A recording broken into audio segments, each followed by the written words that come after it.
Hi students, welcome to English Madhyam. तो आज हम स्टार्ट करने जा रहे हैं एसएससी सीजीएल प्री 2025 एडिक्यूटी पैटर्न बेस्ड एक्सरसाइज। ठीक है, ये हमारा पैरा दम्बल है।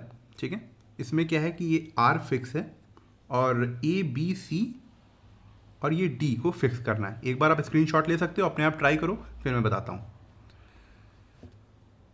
As journalists, we have the privilege and the responsibility of witnessing and writing the first draft of history। क्या कह रहा है कि एज अ जर्नलिस्ट हमारे पास एक एडवांटेज है। प्रिविलेज मतलब एक तरीके का एडवांटेज है और साथ ही साथ एक जिम्मेदारी भी है of witnessing and writing the first draft of history. History को देखने और लिखने में पहली बार, जब भी वो पहला पीस लिखा जाएगा या पहली बार जब हिस्ट्री लिखी जाएगी, तो एक तो उनके पास ये एडवांटेज भी है और जिम्मेदारी भी है। ठीक है, though the passion to keep telling a story keep us going and big tragedies leaves us with scars that sometimes take years to heal। कह रहा है कि हालांकि जो हमारे अंदर जो पैशन है, हमारे अंदर जो उत्सुकता है स्टोरी को सुनाने की, वो हमें आगे बढ़ाती रहती है, मगर big tragedies leave us with scar. जो बहुत बड़ी बड़ी घटनाएं हैं, ट्रेजिडीज मतलब बहुत बड़े बड़े इवेंट है ना, तो बहुत जो बड़ी बड़ी घटनाएं हैं वो हम एक तरीके से घाव छोड़ जाती हैं। That sometimes take years to heal, जो कि कई बार सालों लग जाते हैं उन घावों को भरने में। Hearing the two courts judgement in these cases over the last few weeks, I immediately remembered the struggles and flickering hope of some of the victims and the resilience of the accused। कह रहा है कि 2 हफ्तों से जो court की judgement को सुन रहे हैं, मुझे तुरंत मतलब उसी समय याद आया था कि जो स्ट्रगल और फ्लिकरिंग होप है। स्ट्रगल मतलब जो परेशानियां विक्टिम्स को झेलनी पड़ी हैं और जो उनकी छोटी सी एक बहुत ही मतलब वीक जो आशा है, जो जिन्होंने ये चीज़ झेली है, and the resilience of the accused. और जो ये एक्यूज जो अपना रेजिलियंस दिखा रहा है, मतलब बड़ा एक तरीके से मजबूती दिखा रहा है वहाँ पर, कह रहा है मुझे ये चीज़ याद आती है। We rush into location where other desperately try to move away from. कह रहा है हम उन लोकेशन में बहुत तेज़ी से भाग के जाते हैं जहाँ से ज़्यादातर लोग एक तरीके से वहाँ से हटने की कोशिश करते हैं। वो कौन सी जगह हैं?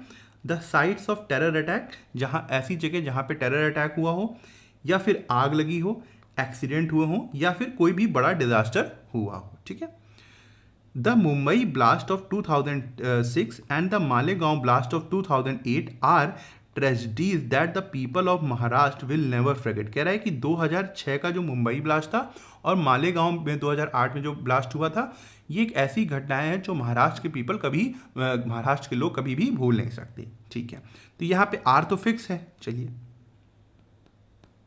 उसके बाद क्या होगा? As a journalist we have the privilege and responsibility. कौन सा होगा बताओ, सोचो।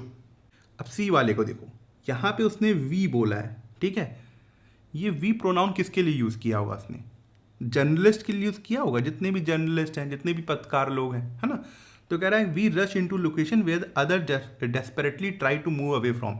हम उन लोकेशन में तुरंत जाते हैं जहाँ से लोग हटना चाहते हैं या फिर भागना चाहते हैं। तो सबसे बेस्ट क्या लग रहा है? सी लग रहा है। अब सी आते ही आपको समझ में आ गया होगा भाई ये ऑप्शन है, मगर फिर भी सुन लो। उसके बाद देखो, यहाँ पे ये जो हियरिंग टू कोर्ट जजमेंट है, ये एक तरीके से स्पेसिफिक चीज़ है ना। और ये मुंबई ब्लास्ट है जो ये 2006 का, और मालेगांव ब्लास्ट का 2008।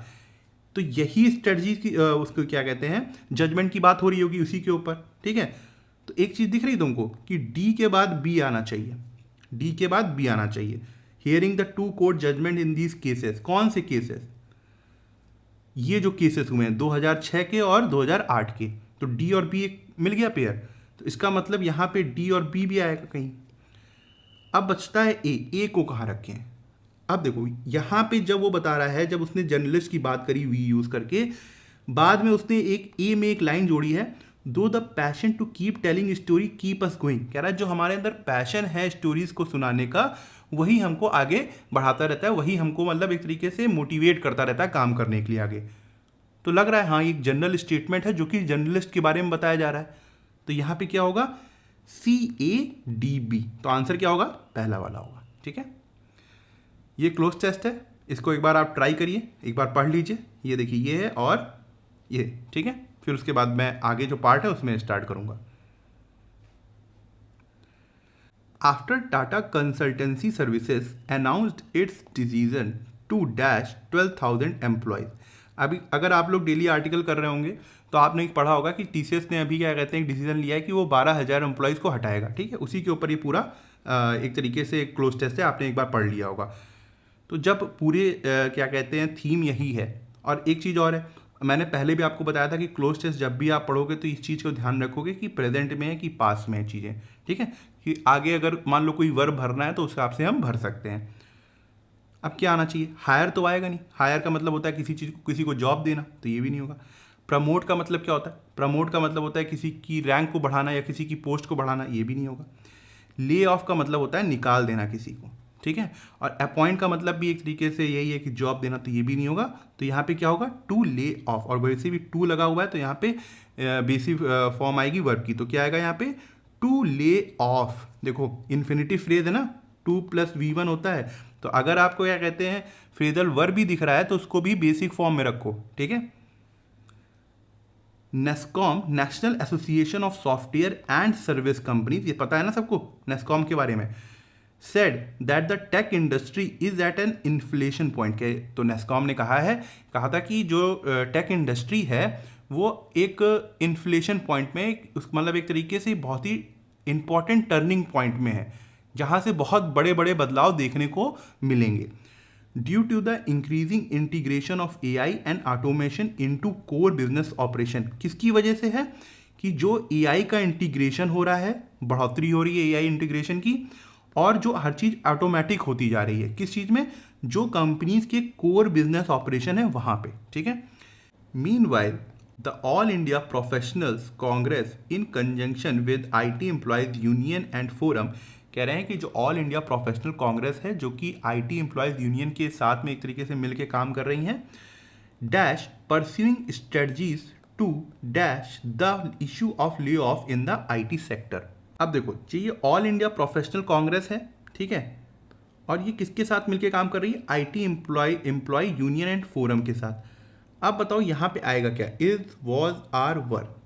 ठीक है, एक चीज़ ध्यान में रखना कि यहाँ पे ये जो अनाउंस किया है TCS ने, ये पास्ट में किया है, और ये जो एक्शन लेने जा रहे हैं वो अभी लेने जा रहे हैं। इस चीज़ को हम दिमाग में रखते हैं। तो यहाँ पे क्या होगा, प्रेजेंट टेंस आएगा। ठीक है, तो वॉज और वर तो खत्म हो गया। अब बचा इज और आर, क्या होना चाहिए, इज या आर। अब कुछ लोगों के दिमाग में ये आएगा कि जो ऑल इंडिया प्रोफेशनल कांग्रेस है और ये IT employee union and forums हैं, ये हो गया क्या कहते हैं प्लूरल सब्जेक्ट, तो सर आर सही है। नहीं, आर सही नहीं है। क्यों, क्योंकि ऑल इंडिया प्रोफेशनल कांग्रेस जो है यहाँ पे एक तरीके से सिंगल सब्जेक्ट है। ये देखो यहाँ पे कॉमा लगा हुआ है, और ये देखो यहाँ पर भी कॉमा लगा हुआ है। इसको मैं मिटा दूँ, एक मिनट, ये देखो यहाँ पे कॉमा लगा हुआ है ना, और यहाँ पे कॉमा लगा हुआ है। एक तरीके से ये जो पूरा फ्रेज है ये किसके बारे में बता रहा है, ऑल इंडिया प्रोफेशनल कांग्रेस के बारे में बता रहा है, एक एक्स्ट्रा इन्फॉर्मेशन दे रहा है उसके बारे में, तभी देखो 2 कॉमा से इंक्लोज्ड है। तो सब्जेक्ट क्या है, सिर्फ ऑल इंडिया प्रोफेशनल कांग्रेस, तो यहाँ पे क्या आना चाहिए, इज आना चाहिए। इज परस्यूइंग स्ट्रेटजीज, वो एक स्ट्रेटजी, एक प्लान के ऊपर काम कर रहे हैं। टू, किसके लिए, to dash the issue of lay off in the IT sector, उस इशू के ऊपर, उस मामले के ऊपर जो IT सेक्टर में एक तरीके से जो नौकरियां निकाली जा रही हैं। टू लगा हुआ है, सबको पता है। टू के यहाँ पे 2+V1 आएगा, इन्फिनिटिव फ्रेज होगा, तो क्या होगा, एड्रेस हो नहीं सकता, एड्रेसिंग हो नहीं सकता, क्या होगा, एड्रेस होगा। It plans dash raise this matter in parliament advocating for a policy that would cap the pay dash between the top leadership and the average employee. It plans raise this matter in parliament. एक तरीके से वो plan कर रहे हैं कि ये जो मैटर है ले ऑफ वाला, जो 12,000 मतलब ये जो नौकरियां निकाली जा रही हैं IT सेक्टर से, लोगों की जॉब छीनी जा रही है, इसको वो पार्लियामेंट में उठाएंगे। अब देखो यहाँ पे फॉर आएगा, 2 बार फॉर हो गया, हटा देते हैं इसको।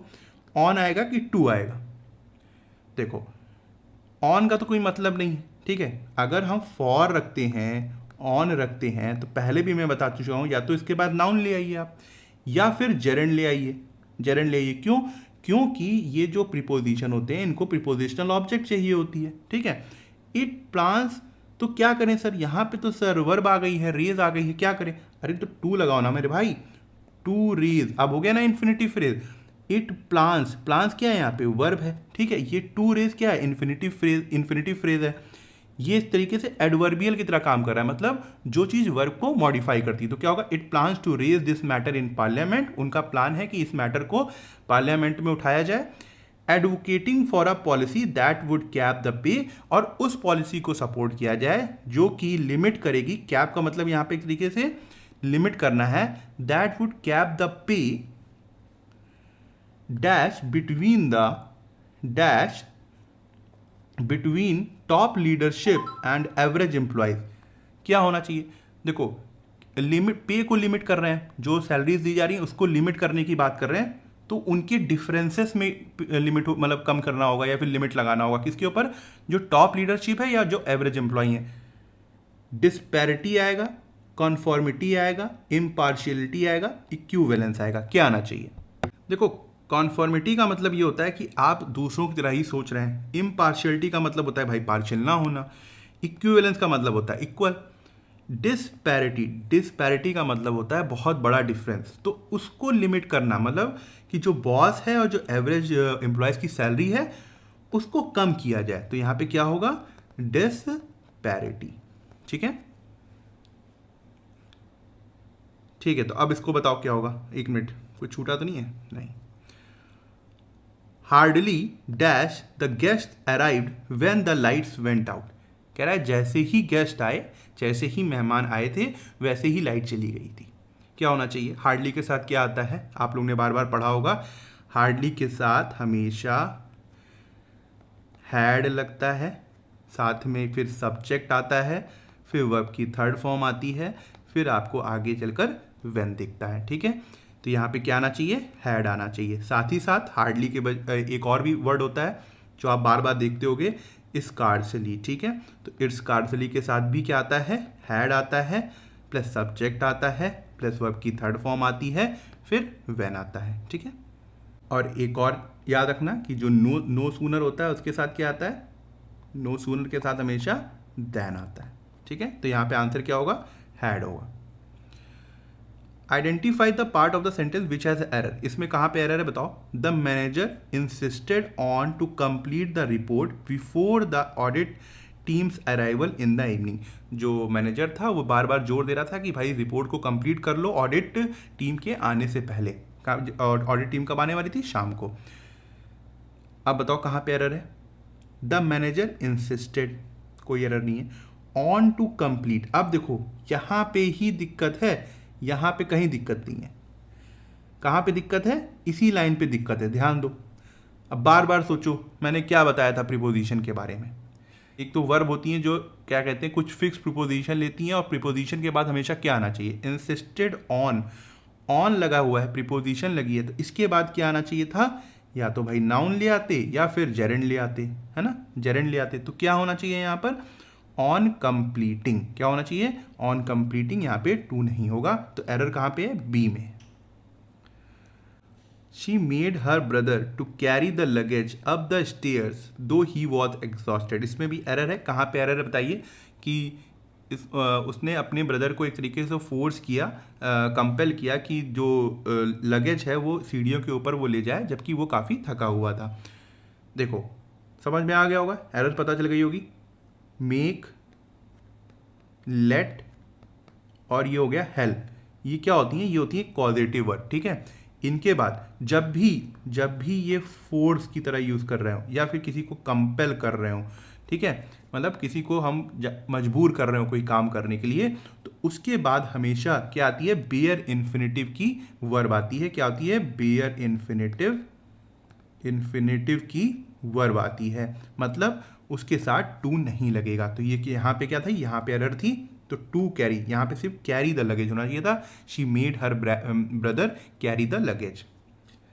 इसमें फिल इन द ब्लैंक्स भरना है, ठीक है, बताइए क्या होगा, despite being warned repeatedly not to mess with company finances, काफ़ी बार उसको वार्निंग देने के बाद कि वो कंपनी के फाइनेंस से कोई भी छेड़छाड़ ना करे, the assistant manager was finally caught manipulating the figure, जो असिस्टेंट मैनेजर था वो फाइनली पकड़ा गया था कि वो जो फिगर्स थी, जो अकाउंट्स की फिगर थी, उनके साथ वो कुछ गड़बड़ी कर रहा था। The board said that he had finally, और बोर्ड ने कहा कि अब उसने finally bitten the hand that fed him, put his food in his mouth, cook the books, jump the gun. देखो, जम्प द गन का मतलब होता है जो कोई काम आपने मतलब एक तरीके से तय सीमा के पहले ही कर लिया हो, मतलब समय से पहले ही कर लिया हो, तो जम्प द गन यहाँ पे कोई मीनिंग नहीं आ रहा। कुक द बुक का मतलब होता है आपने किसी अकाउंट के साथ या फिगर के साथ कोई चीज़ मैनिपुलेट करी हो, उसको गड़बड़ करी हो। तो यहाँ पे एक तरीके से कंटेक्स्ट के साथ तो मिल रहा है, मगर क्या यहाँ पे आना चाहिए ये सोचिए। Put his foot in his mouth, इसका मतलब होता है कि आपने गलती से कुछ ऐसी बात बोल दी है जो काफ़ी एम्बैरेसिंग है ना, और आपने उसको गलती से बोल दी है, तो ये भी यहाँ पे मतलब नहीं निकल रहा। Bitten the hand that fed him, उसी को धोखा देना जिसने आपको कभी हेल्प करी थी। तो एक तरीके से कंपनी यहाँ पे उसको पे करती थी और उसने उन्हीं के साथ ही धोखा किया। तो यहाँ पे बेस्ट ऑप्शन क्या होगा, ए होगा। The board said that he had finally bitten the hand that fed him, कि उसने उसी हाथ को काट लिया जो उसको खिलाता था। तो यहाँ पे ए सबसे बेस्ट ऑप्शन है। When the ambitious employee publicly criticized her boss during a live conference, it was clear that she had dash and would face consequences. क्या मतलब है? When the ambitious employee, जब एक मेहनती एम्प्लॉय ने, जिसकी जो बहुत ही ज़्यादा बड़े बड़े सपने देखता हो, उसने अपने बॉस को पब्लिक के सामने क्रिटिसाइज किया लाइव कॉन्फ्रेंस में, तो तभी क्लियर हो गया था कि she had dash and would face consequences, कि वो, और फिर बाद में बोल रहा है एंड उसको परिणाम को झेलना पड़ेगा। Burn her bridges, turn the tide. Turn the tide का मतलब क्या होता है कि आपने कोई भी सिचुएशन जो अगर खराब है तो उसको अपने फेवर में ले आना, अपनी तरफ ले आना। Kept her cards close to her heart, अपने किसी प्लान को सीक्रेट रखना।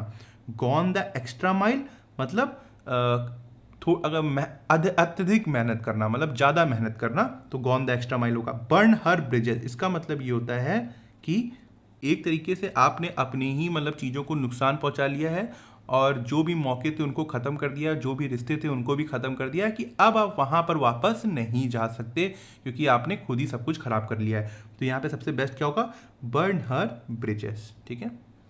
Select the option that can be used as one word substitute for the given group of words. Unselfish interest in the welfare of others.